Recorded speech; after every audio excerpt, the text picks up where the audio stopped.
time, it's all of us!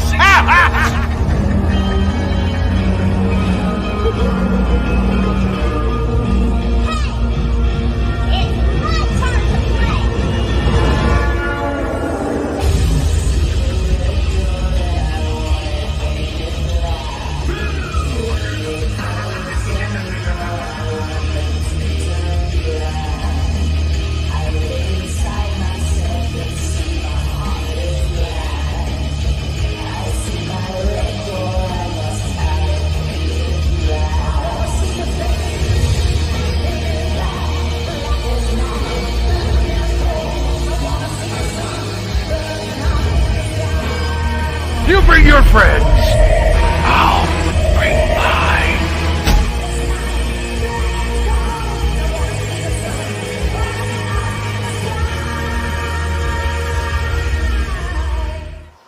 Hey, what is going on, Maniacs? Welcome back to another commentary video here on Jack's Psycho Circus at Universal Nightmares. So, today's video, we're going to be doing a commentary of the Universal Monsters House or Maze back in 2018. Now, the one thing I love, you guys, is Universal Monsters.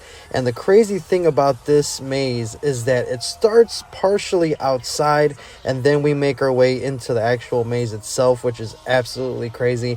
But the one thing right off the back, you guys, we have Universal Monsters there in that archway, and then we have the nice awesome kind of like crypt graveyard wall going on right there with some of the Universal Monsters image up on the wall.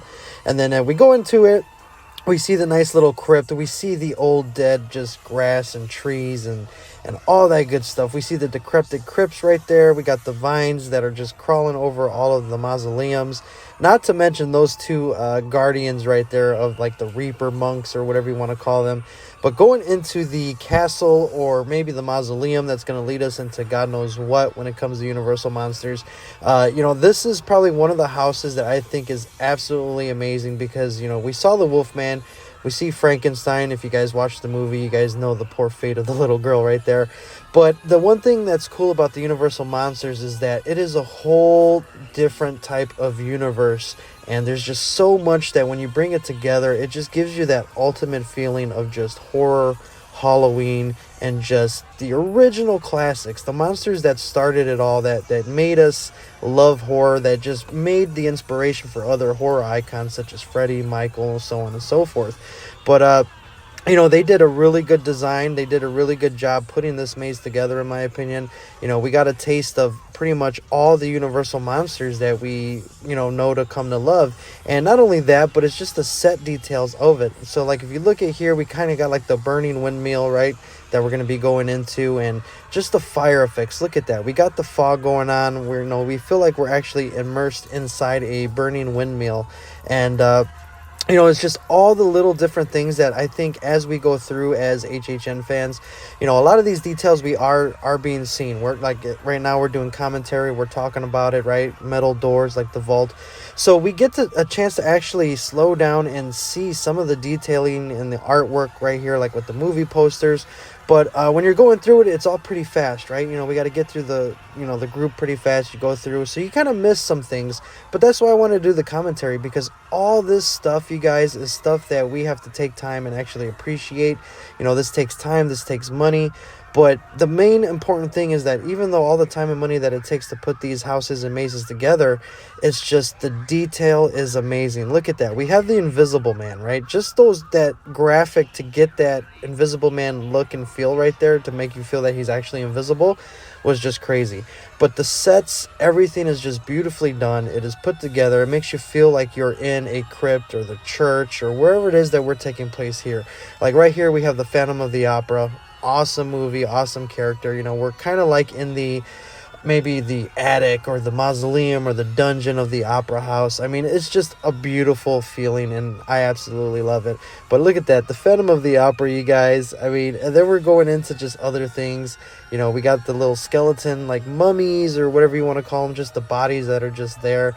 It's just absolutely beautiful.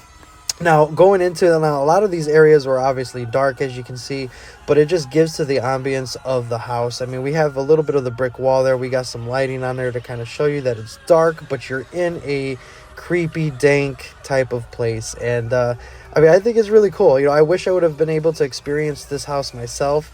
I mean, some of these monsters, some of these scare actors, they actually did a really good job in putting this all together. I mean, look at that. We're kind of seeing like the ushers, if you want to call them that, from the opera house, just hanging around after the Phantom of the Opera. And then we're going to move into, you know, of course, our other section of the house. But that's the cool thing about being in the dark. You don't know what's in the dark, and, you know, those pop-up scares are just absolutely crazy. You know, here we go. We got the Wolfman that we saw right there, the werewolf. Pretty creepy. The one thing I do love about the werewolves is that their props are really spot on. Look at that. Crazy. Everything from American Werewolf to Trick or Treat and the Universal Monsters, those werewolves are amazing props. So now here we're going into more of a Dracula type theme. We see everybody here at the dinner table, which is just crazy. We got like their hearts that were ripped out of their chests. They're just sitting there, just pretty much dead. We got another werewolf coming out, and then here we go. We got just like a vampire, vampiress, whatever you want to call them, coming out there. And you know that she took out some victims. And then now we're going to go back in time, and then we're going to go see the amazing The Mummy. The Mummy Hemotep was, I mean, this set right here, you guys, is just crazy. It gives you that Egyptian feel / museum. Look at that. We got, I guess I would assume that would be trying to be Renfield, because when you hear this, you hear like the laughter in the background. So it's like all mixed up into one universe, like a multiverse of all these monsters together, which is pretty crazy. But yeah, we had the Mummy. Here we go. We got Igor. Now we're going to start touching into some Frankenstein and things like that. Look at that.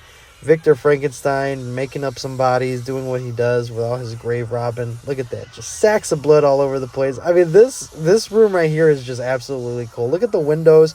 We got the electrical statics coming on. And then, of course, we got Frankenstein. And then after that, you guys, that's really about it. It's just the exit of the house. But let me know in the comments down below. Did you enjoy this house? Did you attend it? Did you enjoy this house? I absolutely love the Universal Monsters. There you go. Last scare with the Mummy. But let me know in the comments down below what you guys think. And do me a favor. Like, subscribe, hit that notification bell. And consider becoming a member of the channel like the awesome people you're going to see at the end of the video. But other than that, you guys, thank you for watching. I'll see you in the fog. And remember, never, ever go alone. See you guys later.